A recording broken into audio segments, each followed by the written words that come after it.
Sir আসবো? হ্যাঁ এসো, দরজাটা বন্ধ করে দাও। পড়া হয়েছে? মাথায় কিছুই ঢুকছে না স্যার। তাহলে আজ পড়তে হবে না, এই ভিডিওটা দেখ। ইস, আমি এসব নোংরা ভিডিও দেখি না স্যার। আরে এগুলো নোংরা ভিডিও তোকে কে বলেছে? এগুলো দেখলে ব্রেন ভালো হয়, দেখতে সুন্দর হয়। আমি মাকে বলে দেব। বললো আমার কি হবে? উল্টে তুই মার খাবি, তারপর লোক জানাজানি হয়ে গেলে তোর বদনাম হবে। থানায় কেস করবি, সে আমি সামনে নেব, তারপর তোর কি হবে? আজকাল সব মেয়েরাই তো এসব করছে, কিন্তু তোর মতো বোকামি করে এসব কাউকে বলে দেয় না। স্যার এত তাড়াতাড়ি চলে যাচ্ছেন, চা খাবেন না?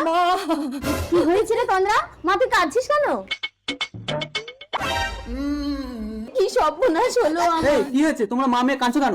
তুমি মেয়ের জন্য ঘরে মাস্টার রেখেছো, দেখো মেয়ের কি অবস্থা। তন্দ্রা, তন্দ্রা, তুই ধরো খোল না। আদালত আসামি সন্তোষ মাস্টারকে নির্দোষ ঘোষণা করে মৃত তন্দ্রার বাবা মায়ের বিরুদ্ধে মানহানির মামলা করার অনুমতি দিল।